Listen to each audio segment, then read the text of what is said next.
Hello dear aspirants, welcome back to my YouTube channel. Dear aspirants, आज हम देखेंगे detailed analysis of Wordsworth poetical works part second. Part second इसलिए क्योंकि part first में मैंने Wordsworth के पर्सनल लाइफ के बारे में काफ़ी कुछ बताया, उनके बायोग्राफिकल डिटेल्स के बारे में चर्चा की, उनके बॉयहुड के बारे में, उनके चाइल्डहुड के बारे में, या उनके जो as a career as a poet कैसा उनका जो मेकिंग ऑफ ए पोइट जिसको आप कह सकते हैं। और इस पार्ट में हम देखेंगे उनके कुछ फेमस पोएम्स की एग्जाम ओरिएंटेड चीज़ों के बारे में, क्योंकि एग्जाम से रिलेटेड जो भी चीज़ें आती हैं, चाहे वो फैक्चुअल हों चाहे थियोरेटिकल हों, उन सारी चीज़ों को हम इसमें एक एक करके बुलेट पॉइंट्स के थ्रू समझने की कोशिश करेंगे। तो शुरू करते हैं। एबी, टिंटन एबी जो है वर्ड्सवर्थ की काफ़ी फेमस पोएम है, और इस पोएम में इन्होंने काफ़ी कुछ बताने की कोशिश की है, अपनी मेमोरी, अपने जो अटैचमेंट विद नेचर। और as a worshipper of nature Wordsworth की ये पोएम काफ़ी इंपॉर्टेंट है अगर आपको वर्ड्सवर्थ को ट्रूली समझना है। एज ए पोएट जो है कितने क्लोज थे वो नेचर के, और नेचर का उनके ऊपर क्या इम्पैक्ट था। टाइटल की बात कर लेंगे तो टाइटल जो है ये पूछा भी जाता है एग्जाम्स वगैरह में, जो फैक्चुअल्स क्वेश्चंस आते हैं उसमें टाइटल्स के बीच से कुछ चीज़ें जो हैं आपको फिल इन द ब्लैंक्स भरने होते हैं। इस तरह के भी क्वेश्चंस आ चुके हैं। तो लाइन्स रिटन और composed a few miles above Tintern एबे ऑन रीविजिटिंग, ध्यान दीजिएगा इस पे रीविजिटिंग की बात हो रही है। The banks of the Wye, Wye क्या है? एक रिवर है, जो कि इससे क्वेश्चंस आ चुके हैं कि वाई क्या है, ये किसको रिप्रेजेंट करती है या करता है। तो ड्यूरिंग अ टूर जुलाई 13 1798, अब ये इस पर्टिकुलर डेट को भी याद रखिएगा कि जुलाई 13 की बात हो रही है, 1798 की भी बात हो रही है। Often abbreviated simply to Tintern Abbey. It was written by Wordsworth after a walking tour with his sister of the Wales borders.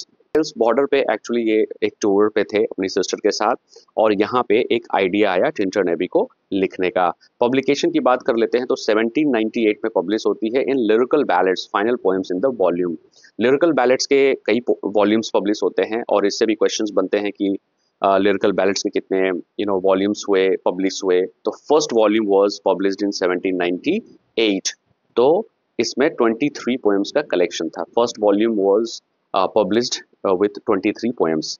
ठीक है। इसमें होता क्या है कि 19 पोएम्स जो हैं वो वर्ड्सवर्थ के द्वारा लिखी गई हैं, remaining 4 poems were written by S T Coleridge. तो ये जो कलेक्शन पूरा हो जाता है, 19 और 4 का रेशियो रहता है, और टिंटन एबे को लास्ट पोएम रखा गया था फर्स्ट वॉल्यूम में। फॉर्म्स की बात कर लेते हैं तो फॉर्म्स किस फॉर्म में लिखी गई हैं ये, तो ये ब्लैंक वर्ड्स में लिखी गई है पोएम, रिटन आफ्टर 5 years। अब ये देखिए ध्यान देने वाली बात है कि 5 years क्या है। तो 5 years का गैप कौन सा है? तो फर्स्ट टाइम जो है जब वर्ड्सवर्थ विजिट किए थे इस पर्टिकुलर प्लेस में, तो वो टाइम पीरियड था 1793। तो 1793 और after the gap of 5 years यानी कि 1798 में इन्होंने ये पोएम लिखी है। तो first visit was in 1793 and the second visit was in 1798। तो ये 5 years का इस वजह से इसका मेंशन हो रहा है कि 5 years क्या है। तो since Wordsworth last visited the Wye valley, तो एक वैली भी है, ये रिवर भी है यहाँ पे, और वैली की भी बात हो रही है। तो 1798 में इनकी दूसरी विजिट होती है, तब जाके इन्होंने ये पोएम लिखी है। कंसिडर्ड की document of Wordsworth doctrine of nature.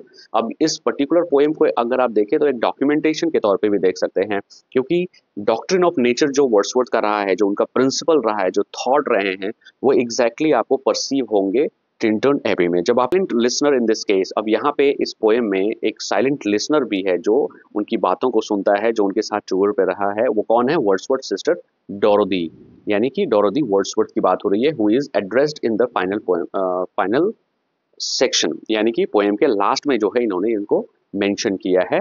आगे कुछ देख लेते हैं points. In the second edition of lyrical ballads, अब बात हो रही है फर्स्ट एडिशन में कब आया था, तो फर्स्ट एडिशन वाज पब्लिश्ड और केम इन 1798। सेकेंड एडिशन कब आता है? 1800 की बात हो रही है। ठीक है। थर्ड एडिशन की बात हो रही है तो 1802 में ये थर्ड एडिशन आता है। तो फर्स्ट एडिशन की बात हमने बता दी है।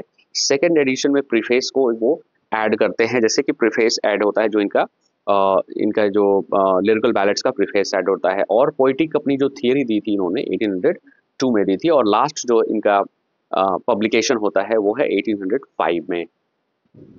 1805 में एक लास्ट पब्लिकेशन होता है। तो टोटल पब्लिकेशन जो है 4 होते हैं, जिसमें तो यहाँ पे सेकेंड एडिशन में वर्ड्सवर्थ ने क्या कहा था इस पर्टिकुलर पोएम के बारे में।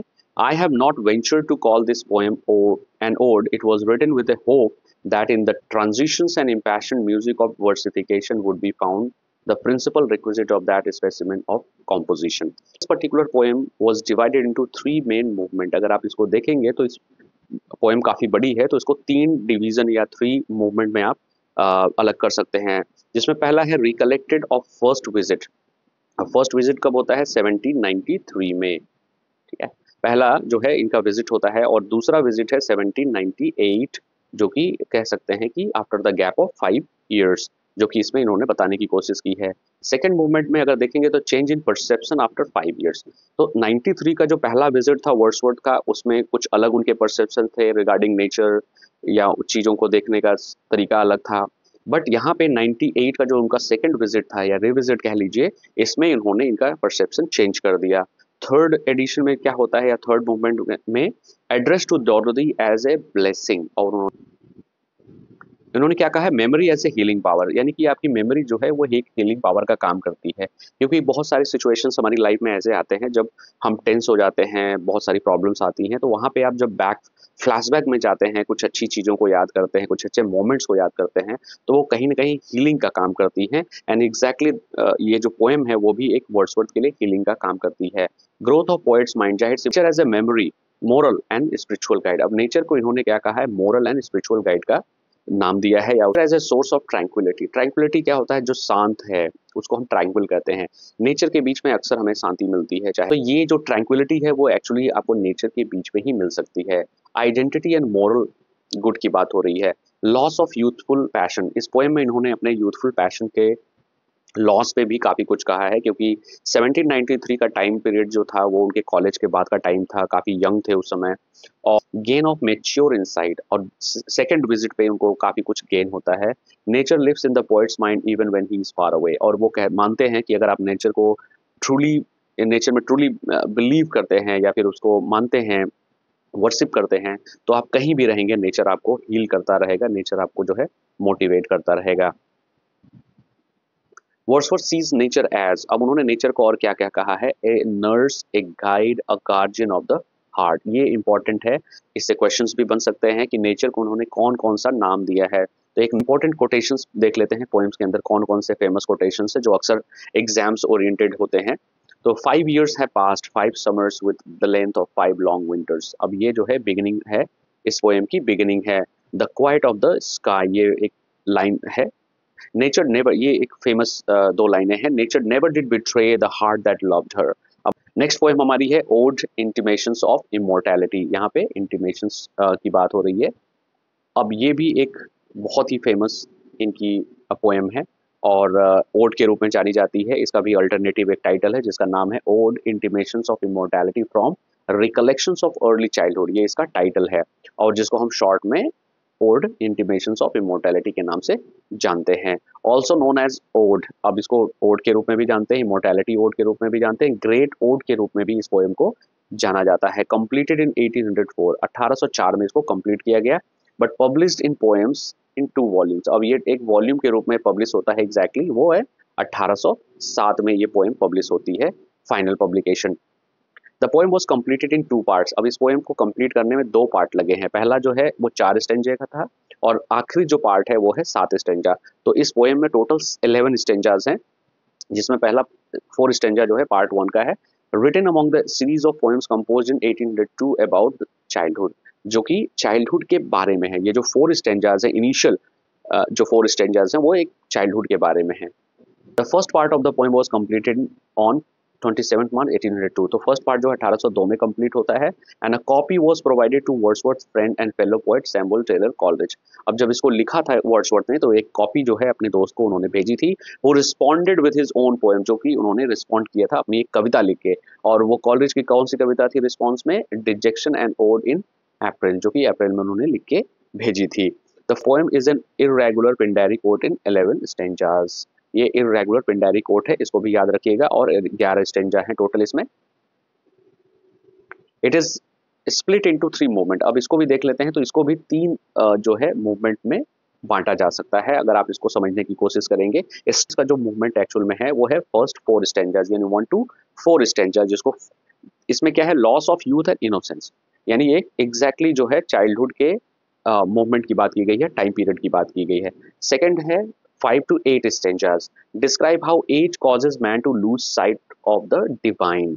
अब इस सेकंड में पार्ट में आप कह लीजिए या मूवमेंट में कह लीजिए, तो 5 to 8 में चर्चा इन्होंने की है, जिसमें इन्होंने बताया है कि जब लड़का बड़ा हो जाता है तो वो धीरे धीरे जो है अपनी डिविनिटी को खोता जाता है।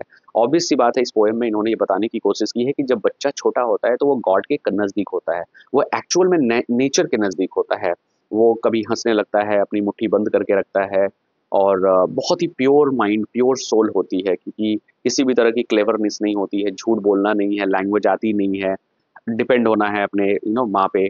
तो एक प्योरिटी रहती है, जो इनोसेंस रहता है बच्चे का, वो जो है दिखता है। लेकिन जैसे ही वो बड़ा होता है, जैसे ही उसके हाथ में जो है खिलौने आते हैं, जैसे ही वो तेरा मेरा करने लगता है, मेरा अपना घर है, मेरे मम्मी पापा हैं अपने, तो ये जो अपनापन है मेरा और तेरा, तो ये जो है एक्चुअली जो है आप जो है डिविनिटी से दूर जाते हैं, इसको कहते हैं डिविनिटी से दूर जाना, क्योंकि अब वो आप प्योर नहीं रहे हैं, अब आपके अंदर जो है क्लेवरनेस आ गई है।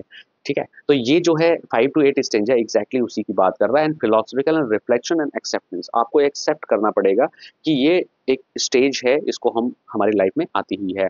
द फाइनल 3 स्टेंजा यानी 9 to 11 स्टेंजा जो है, express hope that the memory of the divine allows us to sympathise with our fellow man, and consolation कह लीजिए या होप कह लीजिए। कहने का मतलब है जो थर्ड स्टेंज पार्ट है या मूवमेंट है, इसमें ये बताने की कोशिश की है कि इसमें कोई बुराई नहीं है। एक्चुअल में जो चाइल्डहुड की जो डिविनिटी है वो आपके लाइफ लॉन्ग रहती है। कहते हैं ना कि हर इंसान के अंदर एक बच्चा है, चाहे वो जवान रहे चाहे बूढ़ा रहे। आप The poem combines aspects of college conversation poem, religious sentiments of Bible, works of Saint Augustine, and aspects of elegiac and apocalyptic tradition. इस पर्टिकुलर पोएम में कई एलिमेंट्स को देखा गया है कि कॉलेज का भी इम्पैक्ट इस पोएम में है, और उनके साथ जो बातें होती हैं, बाइबल के भी कुछ एलिमेंट्स हैं, एंड सेंट ऑगस्टाइन के भी कुछ एलिमेंट्स हैं, उनकी फिलॉसफी है, एंड कुछ एलेजाइक चीज़ें भी हैं, एपोकलिप्टिक ट्रेडिशन भी को भी इन्होंने फॉलो किया है कुछ हद तक। बात कर लेते हैं सेंट्रल थीम क्या क्या है इसके अंदर। लॉस ऑफ चाइल्डहुड विजन यानी विजनरी ग्लीम, जिसको इन्होंने बोला है फेड्स इन एडल्टहुड, यानी बचपन में वो चीजें रहती हैं, एडल्टहुड आते आते जो जो विजनरी ग्लीम है, जो कि गॉड से कनेक्शन का एक एक जरिया है, वो हमारे अंदर फेड होता रहता है या हो जाता है। प्री एग्जिस्टेंस ऑफ सोल यानी कि सोल सोल का प्री एग्जिस्ट होना, यानी वो सोल कभी डेथ नहीं करती है, बॉडी हमारी डिके होती है, मरती है, बट एक्चुअल में सोल जो है वो इटर्नल है, वो रहती है। सोल कम्स फ्रॉम हेवन, और इनका मानना है कि वो हेवन से आती है, ट्रेलिंग क्लाउड्स ऑफ ग्लोरी, और वो जो ग्लोरी है सोल को इन्होंने बताया है कि वो क्लाउड से आती है एक ग्लोरी के रूप में हमारे लाइफ में। चाइल्डहुड एज डिवाइन, और ये बचपना जो है एक डिवाइन है। Children retain spiritual memories, adult forgets. Child is the father of the man, ये काफी फेमस जो लाइन है ये इस पोएम की है। एक्चुअली ये एपिग्राफ लिया गया है my heart leaves up poem से। एक poem does not and in despair, it ends with affirmation, यानी कि पोएम जो है डिस्पेयर में नहीं एंड होती है, बल्कि एक तरह से अफर्मेशन में होती है कि चीजें जो हैं पॉजिटिव ही हैं हमारी लाइफ में, बट हम उसको थोड़ा चेंजेस आते रहते हैं। The child is described as mighty prophet as seer blessed, बच्चे को माइटी प्रॉफिट कहा गया है और सीयर ब्लेस्ड भी कहा गया है इस पर्टिकुलर पोएम में। अगली हमारी पोएम है, काफी फेमस पोएम है ये भी, वर्ड्सवर्थ की, और इसका नाम है द प्रिल्यूड और ग्रोथ ऑफ पोएट्स माइंड। ये जो है टाइटल है इस पोएम का, और इसके अंदर जो है काफ़ी ऑटोबायोग्राफिकल एलिमेंट्स आपको देखने को मिलेंगे इस पर्टिकुलर पोएम के अंदर। It is an autobiographical poem. पहले ही लाइन में बताने की कोशिश की गई है कि ये एक ऑटोबायोग्राफिकल है, यानी इनकी लाइफ से काफ़ी कुछ इसमें एलिमेंट्स आपको देखने को मिलेंगे इन ब्लैंक वर्ड्स। और ये पोएम किस में लिखी गई है? ब्लैंक वर्ड्स में लिखी गई है by William Wordsworth, intended as the introduction first part to the long 3 part epic and philosophical poem Recluse which Wordsworth never finished. यानी एक रिक्लूज नाम की कह सकते हैं कि बड़ी पोएम लिखने की जो इनकी इच्छा थी, जिसमें इन्होंने प्रिल्यूड को फर्स्ट पार्ट के रूप में एक उन्होंने कह सकते हैं कि योजना बनाई थी इंट्रोडक्शन के तौर पे, बट एक्चुअली एक पोएम ये हो जाती है। और रिक्लूज ये फिनिश नहीं कर पाए अपनी लाइफ में, ये फिनिश नहीं कर पाए। The prelude is an extremely personal, अब ये पोएम जो है काफी पर्सनल है, ऑटोबायोग्राफिकल है तो पर्सनल होगी। Revealing work on the details of Wordsworth life, और ये काफी वर्ड्सवर्थ की लाइफ को बहुत डिटेल में चर्चा करती है या बताती है। Wordsworth begin the Prelude in 1798 at the age of 28। अब ये देखने की बात है कि 1798 में प्रिल्यूड की शुरुआत हो जाती है जब ये 28 साल के थे, and continue to work it on it throughout his life. अब ये ध्यान देने वाली बात है कि इतनी वास्ट पोएम है, इतना कुछ इसके अंदर है कि इन्होंने अपनी लाइफ भर इसको लिखने की कोशिश की है, कुछ ना कुछ ऐड ऑन करते रहे हैं। He had completed most of it in 1805, लेकिन ज्यादा करके तो कंप्लीट हो चुकी थी 1805 में। 1805 में इसका जो वर्जन है वो एक्चुअली वो 13 बुक में था, while the 1850 version has 14 books. जो फाइनल वर्जन जिसको कह सकते हैं वो 1850 में पब्लिश होती है, और कितनी बुक्स में? 14 बुक्स में। तो प्रिल्यूड जो है एक्चुअली वो 14 बुक्स का कलेक्शन है। He never gave it a title, यानी कि एक्चुअल में जो इस पर्टिकुलर पोएम का टाइटल इन्होंने दिया ही नहीं, यानी उनकी डेथ हो जाती है। इसके बाद क्या होता है वो देखते हैं। He called the poem to Coleridge. अब इसको इन्होंने नाम दे दिया था पोएम टू कॉलरेज, इसका नाम प्रिल्यूड नहीं दिया था, इसका नाम था पोएम टू कॉलरेज जब तक ये जिंदा थे। And in his letter to Dorothy Wordsworth refer to as the poem on the growth of my own mind. और जो एक लेटर लिखा था इन्होंने अपनी सिस्टर को, डोरोथी वर्ड्सवर्थ को, जिसमें इन्होंने कहा था ये जो पोएम है on the growth of my own mind, यानी मेरे दिमाग का जो है ग्रोथ ही है, कैसे मेरा दिमाग विकसित हुआ, कौन कौन सी चीजें जो है, फैक्टर्स क्या क्या थे, नेचर का क्या रोल रहा है, सारा कुछ इन्होंने, यूनिवर्सिटी लाइफ कैसी थी, जो उनकी टूर्स होते थे वो कैसे एक्सपीरियंसेस को वो गेन करते थे, तो बहुत कुछ इन्होंने 14 किताबों में लिखने की कोशिश की है, बताने की कोशिश की है। The poem was unknown to the general public until published 3 months after the Wordsworth death। अब वर्ड्सवर्थ की डेथ के 3 महीने बाद ये पब्लिश होती है 1850 में। Final name given it to his widow Mary Hutchinson, लेकिन फाइनल नाम जो है वो मैरी हचिंसन यानी इनकी वाइफ के द्वारा ही दिया गया। और लास्ट हमारा है आज का एक लास्ट पोएम है जिसमें हम जानते हैं एक सोनेट के रूप में, the world is too much with us. काफी फेमस सोनेट है, और ये पेट्राकन सोनेट है, फॉर्म जो है पेट्राकन सोनेट है। पेट्राकन सोनेट एक्चुअली क्या होता है, 2 भाग में डिवाइड होता है। पहला जो है वो है ऑक्टेव। ऑक्टेव मतलब होता है 8 लाइन्स, जिसमें हम प्रॉब्लम्स की बातें करते हैं, यानी कि सिचुएशंस को बताते हैं, प्रॉब्लम्स को बताते हैं कि हमारे साथ ये प्रॉब्लम है। एंड लास्ट की जो 6 लाइन्स हैं वो एक्चुअल में सॉल्यूशन होती हैं। तो these are the structure of sonnet, and which is particularly Petrarchan sonnet की बात हो रही है, जिसमें 8 and 6 इक्वल टू 14 लाइन्स। तो 14 लाइन्स की पोएम्स को हम सोनेट कहते हैं। ये बहुत ही जनरल इंफॉर्मेशन है। पब्लिश्ड होती है ये पोएम जो है 1807 में। थीम क्या रहता है? Criticism of materialism. वर्ड्सवर्थ ने इस पर्टिकुलर सोनेट में ये बताने की कोशिश की है कि चीजें हमारे साथ कितनी दूर जा रही हैं, जो नेचर है, जो ब्यूटीफुल नेचर है, जो हीलिंग पावर है, वो हमसे दूर जा रहा है बिकॉज ऑफ मटेरियलिज्म। तो मटेरियलिज्म इसलिए आया है क्योंकि वर्ड्सवर्थ के इस टाइम पीरियड में इंडस्ट्रीज धीरे धीरे बैठने लगी थी, स्टैब्लिश होने लगी थी, चीजें बदल रही थी, शहर बड़े हो रहे थे। उनकी बात कर लेते हैं तो थोड़ा एंग्री टोन है। वर्ड्सवर्थ बेसिकली एक तरह से डराने की भी कोशिश करते हैं, थ्रेटनिंग टोन है। तो एंग्री होते हैं, डिसअपॉइंटेड होते हैं, रिफ्लेक्टिव है, काफी रिफ्लेक्टिव है, क्योंकि जब आप सोचते हैं तो आपकी चीजें जो हैं पोएम में नजर आती हैं। Humans are overly concern with materialism. इन्होंने बताने की कोशिश की इंसान बहुत ज्यादा अटैच हो चुका है मटेरियलिज्म से, जिसमें इन्होंने बताया कि गेटिंग एंड स्पेंडिंग, चीजें जो हैं आज भी मिल रही हैं, लोग स्पेंड कर रहे हैं, चाहे वो मनी हो चाहे पावर हो। Because of this we are out of tune with nature, और इसी वजह से हम जो है नेचर से बहुत आउट ऑफ ट्यून हो गए हैं, यानी दूर होते जा रहे हैं। नेचर्स ब्यूटी, जैसे सी हो गया, विंड है, मून है, ये सारे जो है ब्यूटी है नेचर के पार्ट हैं, इज इग्नोर्ड और अनएप्रिशिएटेड, और लोग इसको जो है अप्रिशिएट नहीं करते हैं क्योंकि उनके पास टाइम नहीं है। जब मटेरियलिज्म, जब पैसा आने लगेगा तो इन सब के अप्रिशिएट करने का आपके पास टाइम नहीं रहेगा। Thank you. Please like, share and subscribe to my channel.